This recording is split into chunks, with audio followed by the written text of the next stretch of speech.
I'm going to ask a question where you can only answer by saying either yes, no, or it's complicated. All right? So we'll start over here. Is some form of superintelligence possible, Jan? Yes, no, or it's complicated? Yes. Yes. Yes. Yes. Yes. Yes. Definitely. No.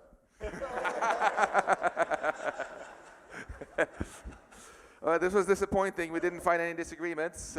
Let's try harder. Just because it's possible doesn't mean it's actually going to happen.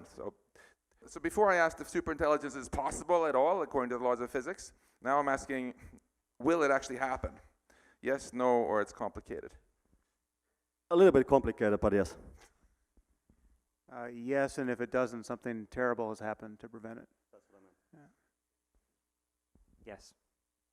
Probably. Yes. Yes. Yes. Yes. No. Shucks, still haven't found any interesting disagreements. We need to try harder still. Okay. So you think it is going to happen, but would you actually like it to happen at some point? Yes, no, or it's complicated?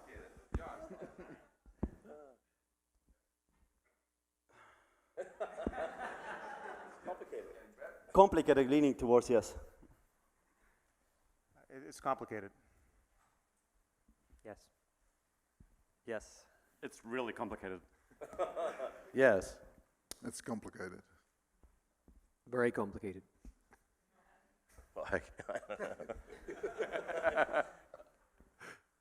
Depends on which kind. All right. So it's getting a little bit more interested. When, I think we had a really fascinating, when is it going to happen? Well, we had a really fascinating discussion already in this morning's panel about when we might get to human level AI. So that would sort of put a lower bound. In the interest of time, I think we don't need to rehash the question of when going beyond that might start. But let's ask a very related question to the one that just came up here. Namely the question of, well, if something starts to happen, if you get some sort of recursive self-improvement or some other process whereby intelligence in machines starts to take off very, very rapidly, there's always a time scale associated with this. And there, I hope we can finally find some real serious disagreements to argue about here. Some people have been envisioning this scenario where it goes boom, and things happen in days or hours or less, whereas others envision that it will happen, but it might take thousands of years or decades. So if you think of some sort of doubling time, or some sort of rough time scale on which things get dramatically better, what time scale would you guess at, Jan? Starting now or starting with human level? No. So once we get to human level AI or whatever point beyond there or a little bit before there, where those of you where things actually start taking off, what is this sort of time scale? Any explosion, as a nerdy physicist, has some sort of time scale, right, on which it happens. Are we talking about seconds or years or millennia? I'm thinking of years, but it's important to act as if this timeline was shorter.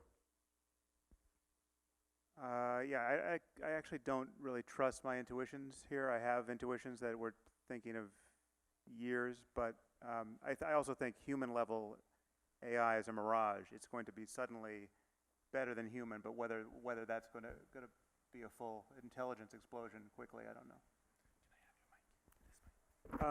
I think it partly depends on the architecture that ends up delivering human level AI. So it's the kind of neuroscience inspired AI that we seem to be building at the moment that needs to be trained and have experience and other things to gain knowledge. It may be on the order of a few years, so possibly even a decade.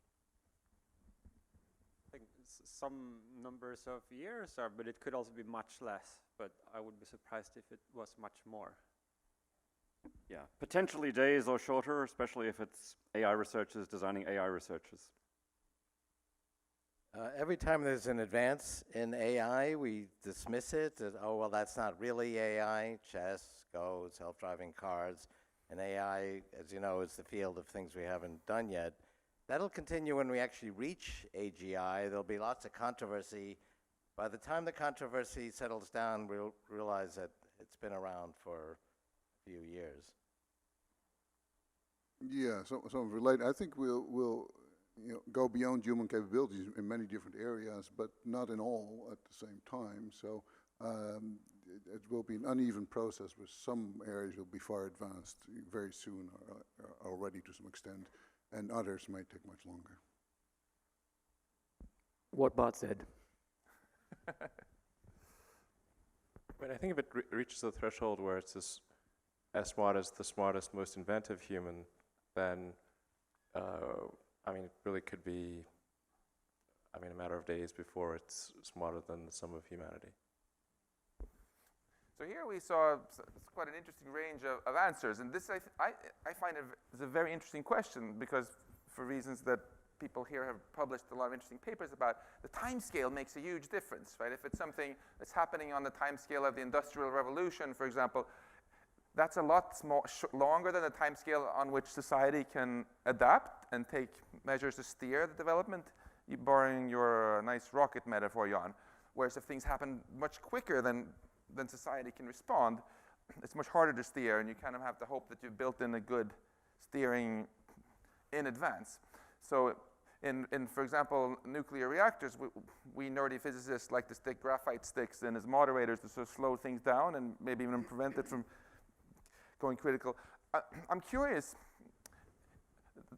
if any one of you feels that it would be nice if this growth of intelligence, which you're generally excited about with some caveats, if any of you would like to have it happen a bit slower so it becomes easier for society to keep shaping it the way we want it. And if so, and here's the tough question, is there anything we could do now or later on when it gets closer that might make this intelligence explosion or rapid growth of intelligence simply proceed slower so we can have more influence over it?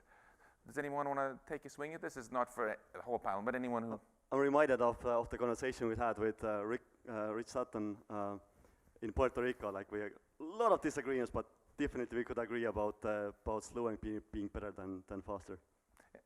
Any thoughts about how one could make it a little bit slower? Well, I mean, the strategy I suggested in my talk was somewhat tongue-in-cheek, but it was also serious. I think this conference is great, and as technologists, we should do everything we can to keep the technology safe and beneficial. And certainly, as we do each specific applications, like self-driving cars, there's a whole host of ethical issues to address. But I don't think we can solve the problem just technologically.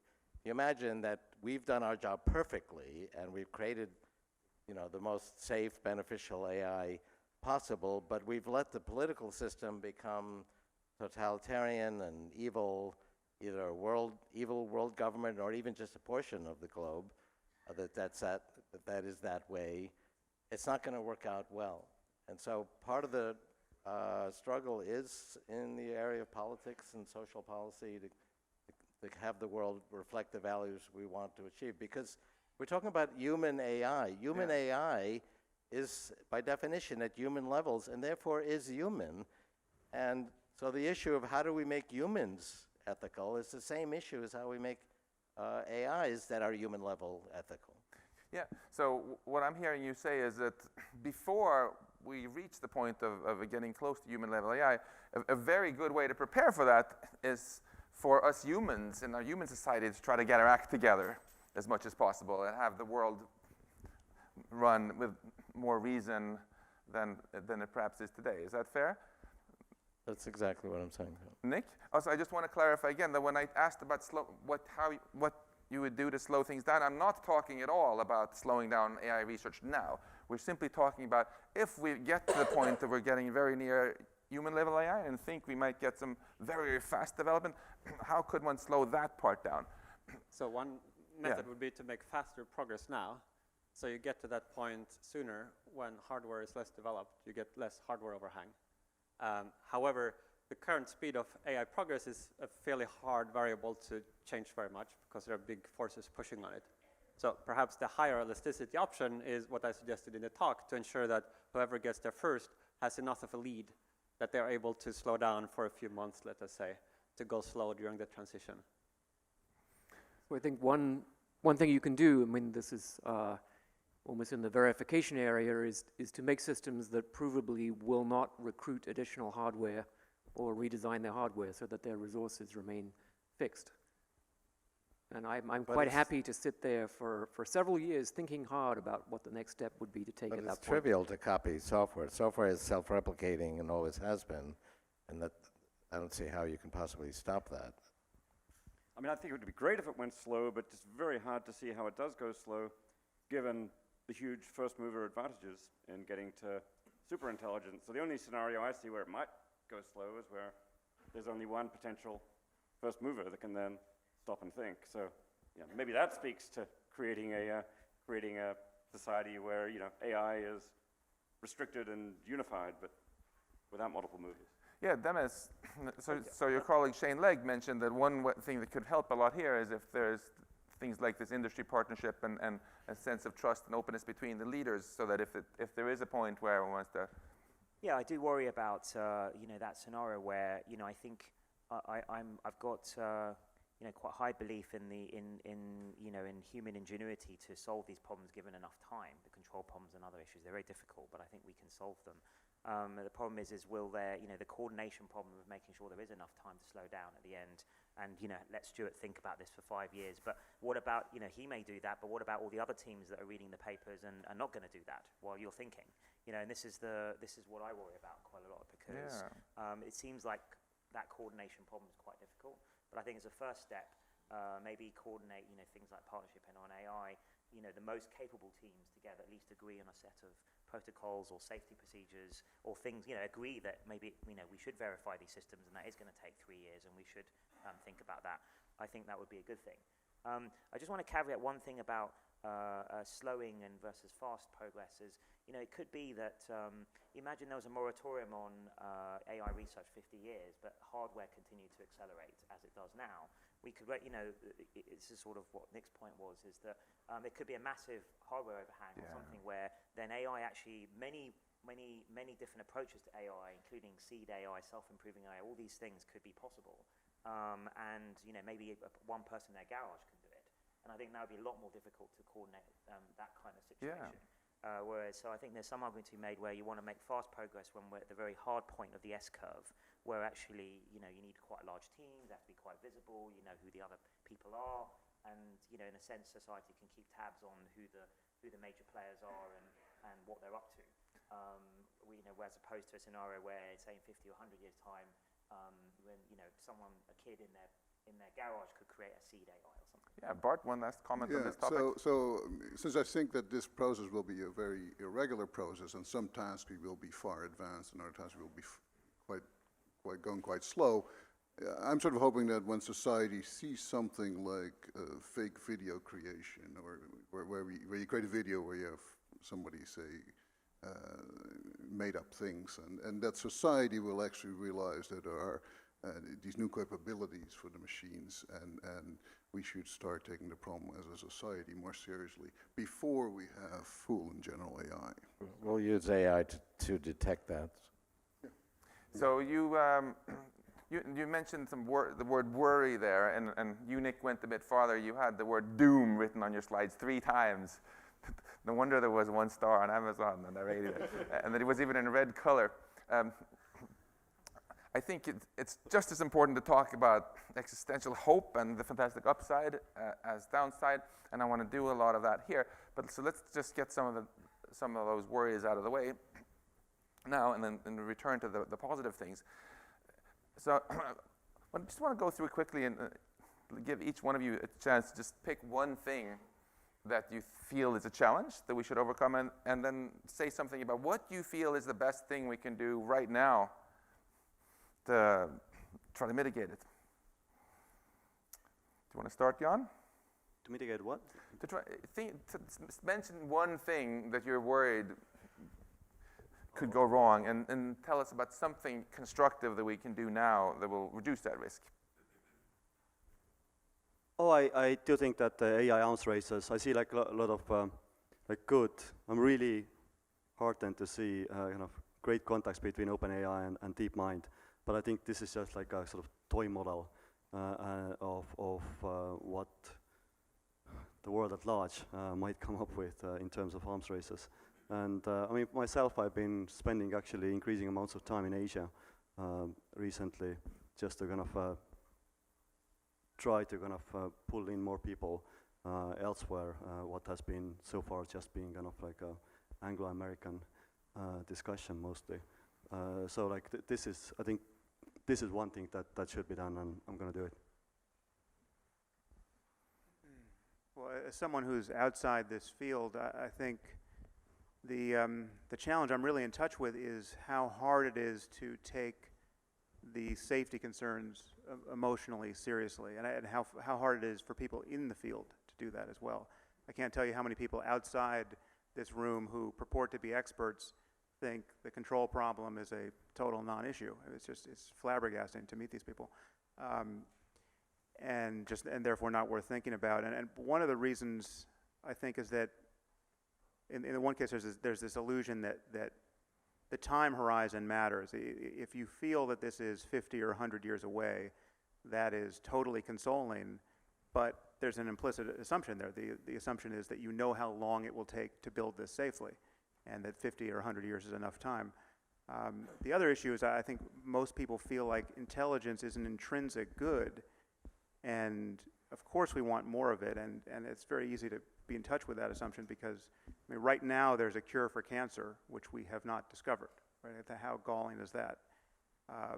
But for more intelligence, but for knowing which experiments to run or how to integrate the data we already have in hand, we would have a cure for cancer that was actionable now, unless there was some physical law of the universe that prevented us from curing cancer, which seems unlikely. So the pain of not having enough intelligence is really excruciating when you focus on it. But and I think to your previous question of doing this quickly becomes an intrinsic good, provided we have solved the alignment problems and the political problems and the chaos that would follow if we were just if we did it quickly without solving those problems. So I think it's the thing that is alarming is how ethereal these concerns are, even to those who have no rational argument against them. So Sam, it sounds to me like you're agreeing very strongly with what Shane Legg said, that there is, in some circles, there's still the strong taboo that, don't even consider the possibility that we might get AGI because it's just absolutely ridiculous. And he was arguing that if the sooner we can get rid of this taboo, the sooner people can get to work and find all these really helpful solutions and answers that we need. So suppose for a moment that I came up to you and I said to you, this idea of superhuman intelligence just sounds absolutely ridiculous. It sounds completely nuts. And by the way, I've never seen your TED Talk. And we're in an elevator. You have only 30 seconds to persuade me to take this more seriously. What would you say? And a lot of people who are here will have this exact conversation with colleagues and others in the future. Well, there are very few assumptions you need to make to take this seriously intellectually. Again, the emotional part is a separate piece. But if you assume that intelligence is just on some level the product of information processing in a physical system, and there are very few people who dispute that who are scientifically literate at this point, and you assume that we will continue to improve our information processing systems unless something terrible happens to us to prevent that, and that seems like a very safe assumption, then it is just a matter of time before we instantiate something that is human level and beyond in our computers. And again, the time horizon is only consoling on the assumption that we know we have enough time to solve the alignment problems and the political problems that we get. I mean, the other thing that's humbling here that Ray brought up at one point is that even if we were handed a perfectly benign, well-behaved AI just from God, we're given a perfect oracle, we're given a perfect inventor of of good technology. Given our current political and economic atmosphere, that would produce total chaos. We just we don't have the ethical or political will to share the wealth. We don't have the political integration to deal with this thing being given to Silicon Valley and not being given at the same moment to China or Iran. So there's just, it's alarming that the best case scenario currently, basically just ripping out 80% of Nick's book because we've solved all those problems, is still a terrifying one. And so clearly that's a near-term thing that we have to solve. Thank you, Sam. So Demis, do you want to tell us about one thing that you feel is a challenge and say something about what we should focus on now to I think tackle it? I think it's, I agree with both statements already said that, so I think the coordination problem is one thing where, we want to avoid this sort of harmful race to the finish where, corner cutting starts happening and things like safety are easy things to the things will get cut because obviously they don't necessarily directly contribute to AI capability. In fact, they may hold it back a bit by making a safe AI. So I think that's going to be a big issue on a global scale, and it seems like that's going to be a hard problem when we're talking about national governments and things. And I think also, we haven't thought enough about the whole governance scenario of how do we want those AIs to be out in the world, how many of them, and how will they, who will set their goals, all these kinds of things, I think needs a lot more thought. Once we've already solved the technical problems. I think it's wonderful that you're not just saying these things, but actually doing these things, since you played a leading role in setting up the partnership on AI here, which goes exactly in the direction of what you're advocating here. Do you want to pass it off to Nick? I'm sure there's nothing at all you're worried about, right?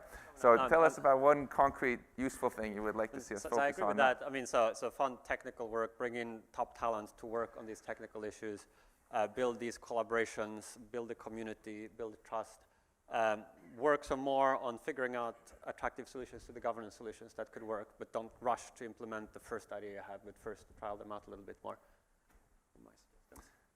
So yeah, I think a lot about consciousness. So I was really struck by the sentience caution in my list of principles here that said avoid strong assumptions about the distribution of consciousness in AIs, which I take it entails avoid assuming that any human level or superhuman level AGI is going to be conscious.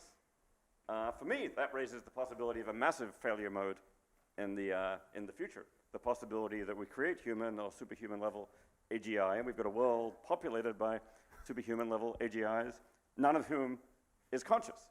And that would be could potentially be a world of great intelligence, no consciousness, no subjective experience at all. Now, I think many, many people, and a wide variety of views, take the view that basically subjective experience or consciousness is required in order to have any meaning or value in your life at all. So therefore, a world without consciousness could not possibly be a positive outcome. Maybe it wouldn't be a terribly negative outcome. It would just be a zero outcome and among the worst possible outcomes. So I worry about avoiding that outcome. Now, as a matter of fact, I'm fairly optimistic about the possibilities that AIs of various kinds will be conscious. But insofar as this community is making that assumption, I think it's important to actually think about the question of, in creating AGIs, are we actually creating conscious beings? I think one thing that we ought to at least consider doing there is given that we don't understand consciousness, we don't have a complete theory of consciousness, maybe we can be most confident about consciousness when it's similar to the case we know about the best, namely human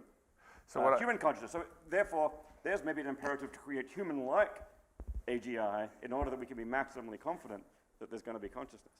So what I hear you say is that when you have a nightmare about the zombie apocalypse, you're not thinking about some silly Terminator movie, but you're thinking about this problem. We upload ourselves, do all these wonderful things, but there's no one home. Is that fair to say? I mean, this is a different kind of existential risk. One kind of existential risk is there's no humans, there's AIs. And some people might say, well, that's okay, there are successes. Yeah. A much worse existential risk is there are no conscious beings in our future. So I'll make a confession. So Shane Legg mentioned that there's been this strong taboo about talking about the possibility of intelligence getting very advanced. It's clearly also been a strong taboo for a long time to mention the C word. In fact, before the conference, when we got all these responses on the first round of the principles, guess which one was ranked last? It got huge amounts of -1 ratings. That was the one with consciousness. So we changed it to It was terribly sentience stated. and stated it better, and then it got stated it's still better at lunch, and it's still rated last. So that's why, even though I personally share your interests in this a lot. 88% of people agreed to the sentience quotient. But not 90, so that one also fell off the list here. So maybe that's another taboo you can personally help us shatter so people think about that question more. Ray, anything you're concerned about, and any advice? This wasn't what I was going to say, but just to respond, a converse concern is we create AGIs. Everybody assumes that, of course, it's just a machine, and therefore it's not conscious, but actually it is suffering, but we don't look out for its conscious subjective experience because we are making the wrong assumption. But what I did want to say was there are 3 overlapping revolutions that people talk about: GNR, genetics, biotech, nanotechnology, and robotics, which is AI. And there are proposals, there was the Cellamar conferences done here decades ago for biotech that have worked fairly well. There are similar proposals for nanotechnology. There's a difference with AI in that there really isn't a foolproof technical solution to this. You can have technical controls on, say, nanotechnology. One of the guidelines is it shouldn't be self-replicating. It's not really realistic because it can't scale to meaningful quantities without being self-replicating. But you can imagine technical protections. If you have an AI that's more intelligent than you and it's out for your destruction or it's out for the world's destruction and there's no other AI that's superior to it, that's a bad situation. So that's the specter. And partly this is amplified by our observation of what we as humans, the most intelligent species on the planet, have done to other species. If we look at how we treat animals, people are very like their dogs and pets, but if you look at factory farming, we're not very benign to species that are less intelligent than us. That engenders a lot of the concern we see, that if there's a new type of entity that's more intelligent than us, it's going to treat us like we've treated other species.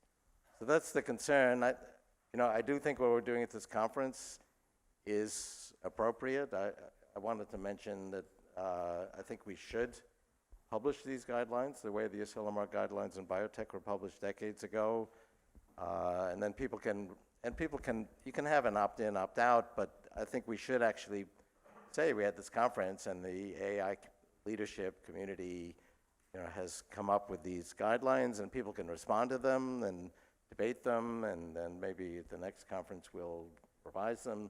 The Cellamar biotech guidelines have been revised many times, but I would advocate we actually take a stand and put forth these guidelines, and then let the whole community at large debate them, and have them guide our research. It's actually worked quite well in biotech. Bart? Okay, yeah, so let me give a little different perspective. So one concern I have at a high level is these machines become really smart, or even in certain areas, can humans still understand what decisions that they suggest or that they make? And I work in the field of automated reasoning, where we have significant advance last 2 decades, going from problems with a few hundred variables to problems with millions of variables being solved now quite routinely. And there was a sense in the community, well, that we're getting answers from these reasoning engines, mostly hardware, software verification problems, but humans can no longer understand these answers. In the last few years, people have actually discovered that you can use the machine to generate explanations for their answers that are, again, human understandable. So I see sort of a glimmer of hope that maybe even if we have much less intelligence, we may be able to understand solutions that machines find for us, and we could not find these solutions, but they may be able to provide explanations that are accessible to us. So that's a little positive note. Thank you. Stuart? So there are two things that keep me awake at night, other than email. So one is the problem of misuse and bad actors. To take an analogy, it's as if we were building nuclear weapons and then delivering them by email to everybody on the planet, saying, here's a toy, do what you want. How do we counter that? I have to say, I don't really have a good solution. I think one of the things we have to do is to make designs for safe AI very clear and simple, and sort of make it unthinkable to do anything other than that, right? Just like it's unthinkable to have a program with an infinite loop that produces a spinning pizza of death on your, well, it's unthinkable to have a buffer overflow that allows your software to be hacked into. The other thing that keeps me awake is actually the possibility that success would lead to sort of AI as a helicopter parent for the human race that would sort of ossify and gradually enfeeble us. So then there would be no point at which it was obvious to us that this was happening. And I think the mitigation, which you asked for to look on the bright side, is that in some sense the meta value of human evolvability, right, the freedom to change the future, is something that the AI needs to adopt. And in some sense, that would result eventually in the AI receding into the background and saying, okay, now I've got you through your adolescence.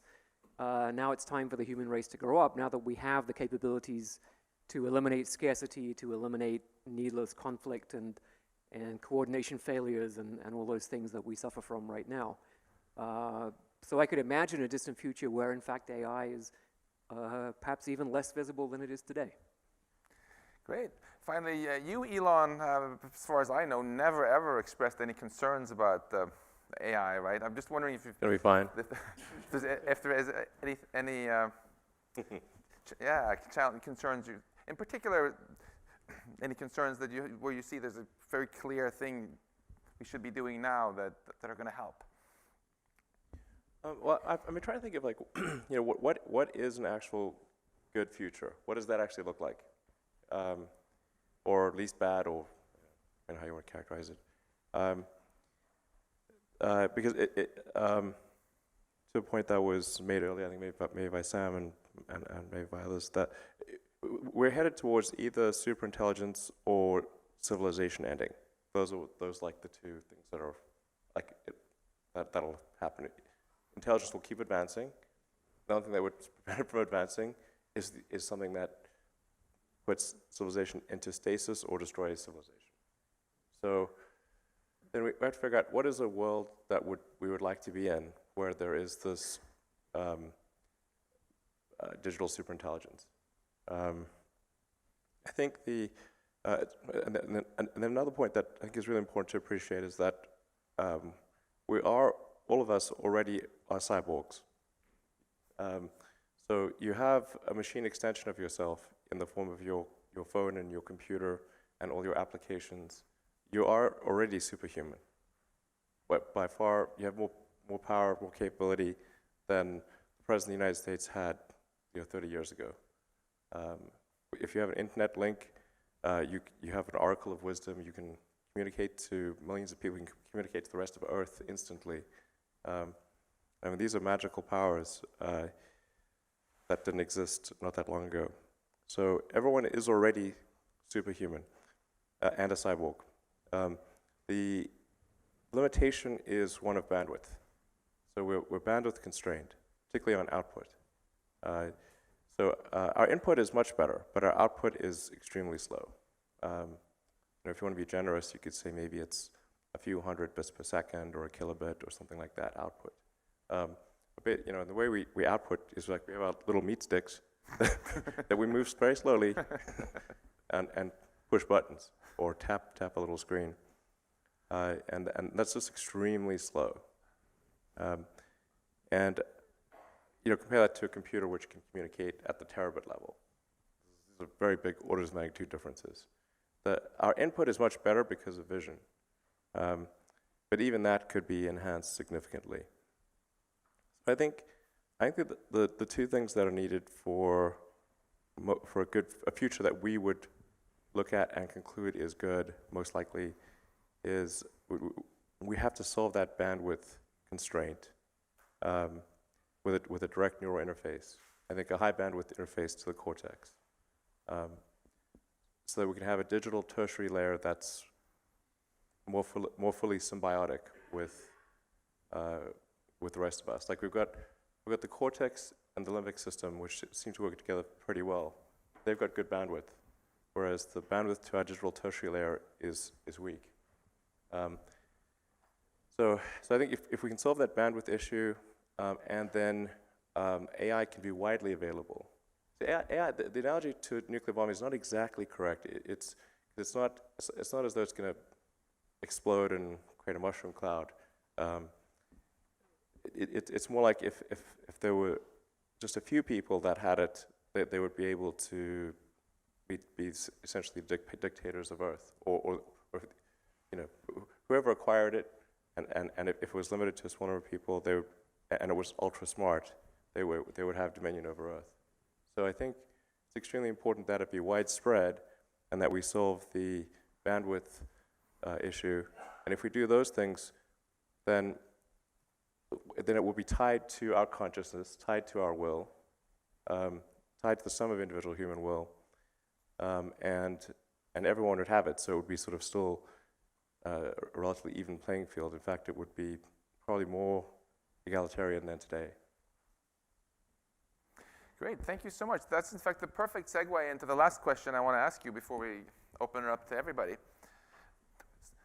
Something I have really missed in the discussion about really advanced intelligence beyond human is more thought about the upside. We have so much talk about existential risk, and not just in the academic context, but just flip on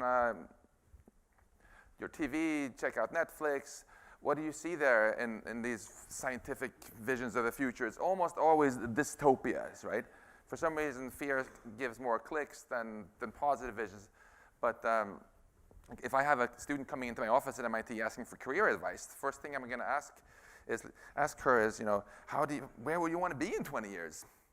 And if she just says, well, maybe I'll get cancer, maybe I'll get run over by a bus, that's a terrible way to think about career planning, right? I want her to be on fire and say, my vision is I want to do this. And here are the things that could go wrong, and then you can plan out how to avoid those problems and get it. I would love to see more discussion about the upsides, the futures we're really excited about, so we can not just try to avoid problems for the sake of avoiding problems, but to get to something that we're all really on fire about. So to start off, I'll just tell you something that makes me really excited about advanced artificial intelligence. Everything I love about civilization is the product of intelligence. If we, for some reason, were to say, well, I'm scared about this technology thing, let's just press pause on it forever. There's no interesting question about if we're going to have human extinction. The question is just when. Is it going to be a super volcano? Is it going to be the next dinosaur killing class asteroid? The last one happened 60 million years ago, so how long is it going to be? Pretty horrible future to just sit and wonder when we're going to get taken out here without the technology, when we know that we totally have the brain power to solve all these problems if we proceed forward and develop technology. So that was just one thing that makes me very excited about moving forward rather than pressing pause. I want to just ask the same question to all of you guys in turn. So tell us just pretty briefly about something that you are really excited about, some future vision you imagine with very advanced artificial intelligence that you're really excited about, that you would like to see. Jan? So I want to be careful when I imagine concrete fruits of AGI. Like on a meta level, I think or as a first approximation, I think we should just maximize the amount of fun and minimize the amount of suffering. I think Eliezer has written a sequence called Fun Theory, where he points out that people have been horrible imagining and very kind of unimaginative imagining paradises of various sorts. They're just like really boring places, actually, when you think about them. I think Eddie Izzard has this sketch where he says, like, it was hard to spend like one weekend with my relatives. Like, imagine spending like eternity with your dead relatives. So, like, I think we should like kind of be concerned about side effects and try to kind of capture dynamics of improvement and basically go from there. Make sure that we kind of adjust the trajectory as we get smarter and more grown together. Great, thank you, Jan. Sam, what do you get excited about? Well, strangely, what excites me is just really just abuts the parts that scare me the most. I think what is nice about this conversation, in particular about the alignment problem, is that it's forcing us to realize that there are better and worse answers to questions of human value. And as someone said, perhaps at this last meeting in Puerto Rico, that we really have to do philosophy on a deadline. And we have to admit to ourselves that there are better and worse answers, and we have to converge on the better ones. And what would excite me about actually the birth of superintelligent AI, one of the things, apart from solving obvious problems like curing disease and energy issues and all the rest, but is perhaps differs a little bit with what Stuart said. I'm not so worried about idiocracy or all of us just losing our way as apes and living unproductive lives in dialogue with these oracles. I think actually I would want a truly value-aligned superintelligence to incrementally show us, not merely conserve what we want, but show us what we should want, to keep improving our values so that we can navigate in the space of all possible experiences and converge on better and better ones. Thank you, Sam. What about you, Demis? So, I mean, obviously this is why I spent my whole career working on this, is that I think if we do this right, it's going to be the greatest thing ever to happen to humanity, and in some ways I think unlock our full potential. I mean, I've talked a lot about, in all my talks, about using it as a tool to help us make science and medical breakthroughs faster. I think that's an obvious one. But sort of taking that longer term, one reason I got so into AI is that, like probably many of you in this room, you know, I'm interested in the biggest questions of why we're here, understanding our minds, what is consciousness, what's the nature of the universe, what's our purpose. And if we're going to try and really grapple with any of those questions, I think we're going to need something like AI, perhaps with ourselves enhanced as well, and I think, you know, in that future world, we'll have a chance to actually find out about some of these really deep questions. You know, in the same way we're finding out with AlphaGo just about Go, but what if we could do that with all of science and physics and you know, the biggest questions in the universe? And I think, you know, that's going to be the most exhilarating journey of all, to find that out. You know, to just caveat on a few other things that people commented on is, you know, in terms of like, you know, us as the most intelligent beings on the planet right now and treating animals badly and these sorts of things. I think if you think about it, though, you know, let's take, you know, I don't know, tigers or something in India. They have huge ranges, and those people are very poor, and they're very resource poor. But if they had abundant resources, I don't think they're intentionally trying to kill off these tigers. Or, I mean, some cases they are, but often it's just because they need the land for their cattle, and the tiger needs, you know, whatever number of square kilometers to live, one tiger. And it's just difficult with the number of people that are there. So I think if we solve the kind of abundance and scarcity problem, then I think that opens up, you know, I think a lot of conflicts, both, you know, between humans as well, is to do with resource scarcity at the heart of it. So I see, you know, if we can solve a lot of these problems, I can see a much better future. Great. So Nick, you pointed out that the upside part of your book was a little bit shorter, so now you have a chance to add something positive. What are you excited about?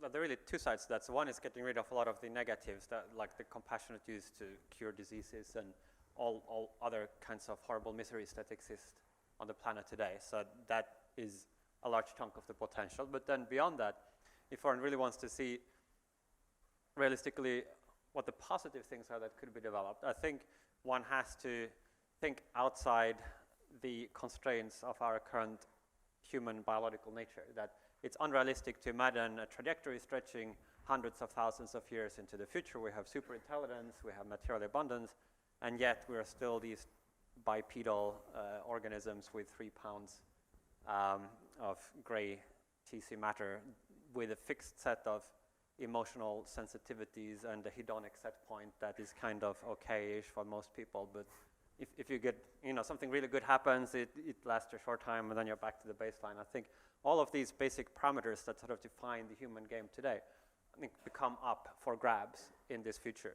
And it opens up this much vaster space of post-human modes of beings, some of which I think could be wonderful, literally beyond our ability to imagine in terms of the mental states, the types of activities, the understanding, the ways of relating. So I don't think we need a detailed blueprint for utopia now. What we need is to get ourselves in a position later on where we can have the ability to use this to realize the values that come into view once we take steps forward. Thank you, Nick. What about you, David? I'm excited about the possibilities for AI making us humans smarter. I mean, some of it is selfish. I turned 50 last year. My brain is gradually becoming slower and older and dumber, but I'm not sure that I am, and that's partly because, the augmented intelligence technology we're using. Smartphones and the internet and so on are giving me all kinds of capacities, extended capacities that I didn't have before, and I'm really looking forward to AI helping with that. In 10 years or so, once everyone is wearing augmented reality glasses with deep learning built into it, then I'm really gonna need that around 60. And if you guys really get on the case, and by the time I'm 70 or so, we've got AI, real genuine AI or AI modules out there which could somehow come to be integrated with my brain processes, or maybe eventually we get to upload our entire brains onto AI, then there's a way potentially to get smarter, more intelligent forever. And this is not just selfish, although that I can't say that doesn't motivate me. But Demis talked about the AI scientist. I also like to think about the AI philosopher. The problems of philosophy are really hard, and many people have speculated that we humans are just too dumb to solve some of them. But once we've actually got AIs on the scene, maybe AI enhanced humans, and maybe we're going to be able to cross those thresholds where the AI enhanced humans, or maybe just the AGIs, end up solving some of those hard problems of philosophy for once and for all. So.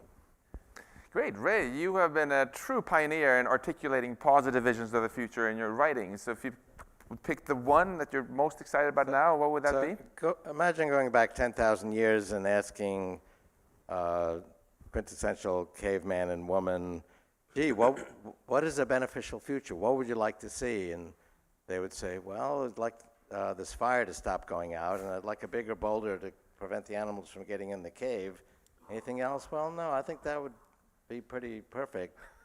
Well, don't you want a better website and apps and search engines? And imagine going back 2 million years ago and talking to primates, if you could do that, and saying, isn't it great? The frontal cortex is coming, and we're going to have additional neocortex and hierarchy. And they say, well, what's the point of that? And say, well, you'll have music and humor. And their answer would be, what's music? What's humor? So they couldn't imagine concepts that they couldn't imagine. And by analogy, I think we will have new phenomena that are as profound as music and humor.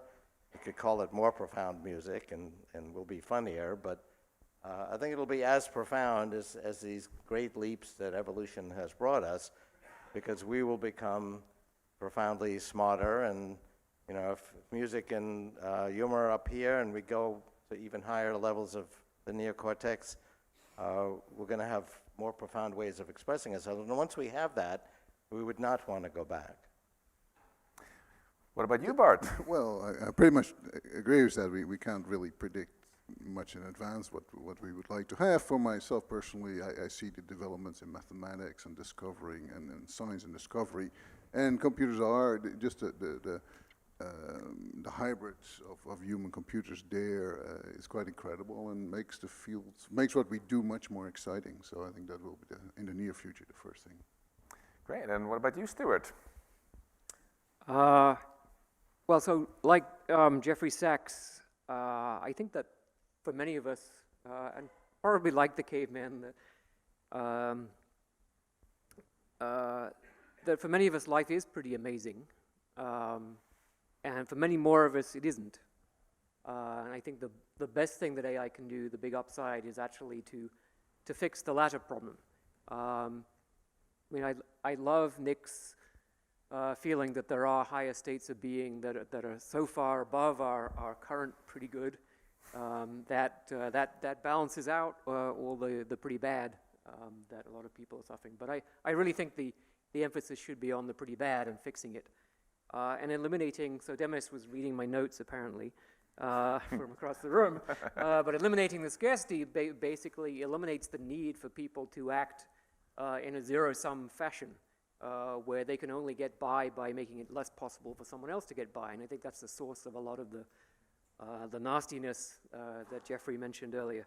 So I think that would be my main upside, and not having to read so much email. That would be the second. And for you, Elon, you've never articulated any visionary ideas about the future, as far as I know, either. What about now? I think I just, I have thought about this a lot, and I think it just really just comes down to two things, and it's solving the machine brain bandwidth constraint and democratization of AI. I think if we have those two things, the future will be good.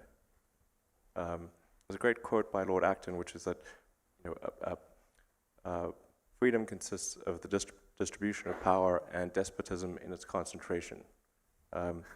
And I think as long as we have, as long as AI power is, like anyone can get it if they want it, and we've got something faster than meat sticks to communicate with, then I think the future will be good.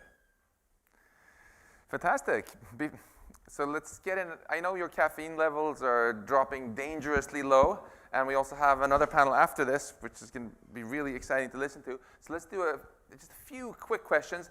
Make sure that they are actually questions, and say your name, and also pick one person on the panel and address it just to them. Okay? Joshua. Joshua Benjo, Montreal, and it's for Jan. I found your presentation very inspiring, and one question I have is related to the question of eliciting preference and values from people. Do you think this line of investigation could lead to better democracy, better society, more direct democracy, and what do you think about this direction to deal with the issue of misuse and things like that? Yes, absolutely. One code name for this even could be like Democracy 2.0 or UN 2.0 or something like that. So, and as I mentioned in my presentation, a lot of people today basically want to make the world better, but it's kind of hard to distinguish them from people who say they want to make the world better. So if there was actually kind of like a very easy measuring, like a metric that basically would work as a selling point, focal point, then I think that would be super helpful. And yeah, like democracy was invented like hundreds of years ago. So clearly we have advanced as a civilization, and we have better knowledge about how to aggregate preferences. And Nicholas Bergruen over there. Thank you, Max. Nicholas Bergruen. So I have a very almost naive question. This is a very well-meaning group in terms of, let's say, intentions. But who's sort of looking at who else is doing potentially AGI? It could be well beyond this group. It could be in China. It could be any place. And what happens, because we've talked about how powerful AGI is, and if Elon is correct. If it's distributed fairly, fine. But if it isn't, is there a way to monitor today, or in a year, or in 10 years? Because once it's out, it'll be fast. Who is monitoring it? Who has a tab on it? Because this is self-selected, but beyond. Elon or Demis, does either one of you want to take a swing at this? Well, I think this is sort of relates to my point I said earlier about trying to build AI at the hard part of the S-curve, so which I think is where we sort of are at the moment, as far as we can tell, because you know, it's not easy to make this kind of progress. So you need quite a lot of people who are quite smart, and that community is pretty small still, even though it's getting rapidly bigger at places like NIPS. And most people know each other, so this is pretty representative of everyone in the West, at least. Obviously, it's harder to know what's happening in China or in Russia, maybe. But you know, I think that you need quite a large footprint of resources, you know, people and very smart people and lots of compute and so on. So I think that narrows down the scope of the number of groups who can do that, and it also means that they're more visible. So you know, I think certainly in the West, I think most people on here, someone in this room will have contact with somebody who's in those groups who are capable of, you know, making meaningful progress towards AGI.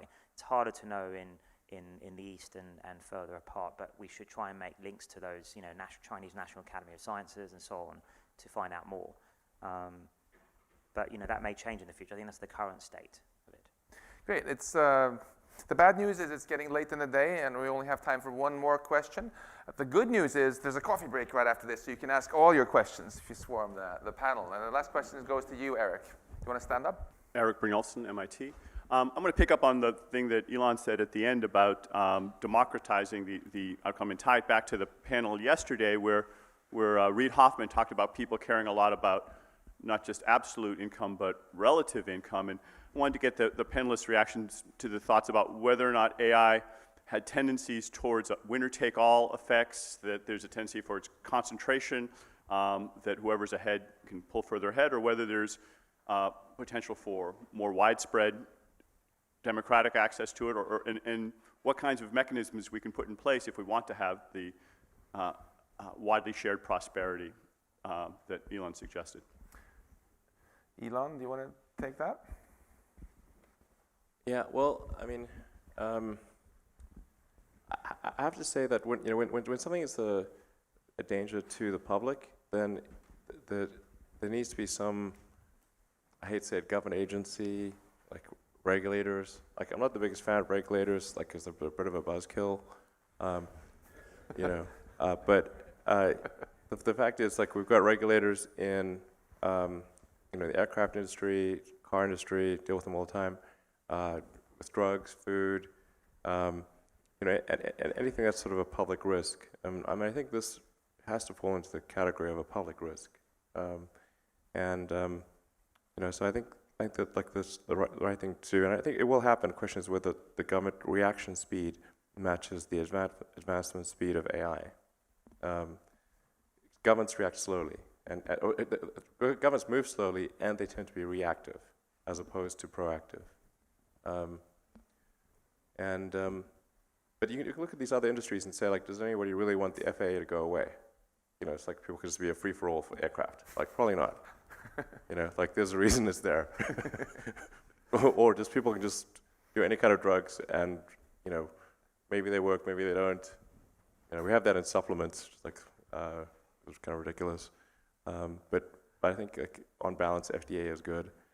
So I think we probably need some kind of regulatory authority, and I think it's like the rebuttal to that is like, well, people will just like move to friggin' Costa Rica or something. That's not true. Okay, like, we don't see Boeing moving to Costa Rica or to, you know, Venezuela or wherever it's like free and loose. To Demis's point, the AI is overwhelmingly likely to be developed where there is a concentration of AI research talent. And that happens to be in a few places in the world. You know, it's Silicon Valley, London, Boston, sort of few other places, but it's really just like a few places that really regulators could reasonably access. And I want to be clear, it's not because I love regulators, okay? They're a pain in the neck, but they're necessary to preserve the public good at times. All right, on that note, let's thank the panel.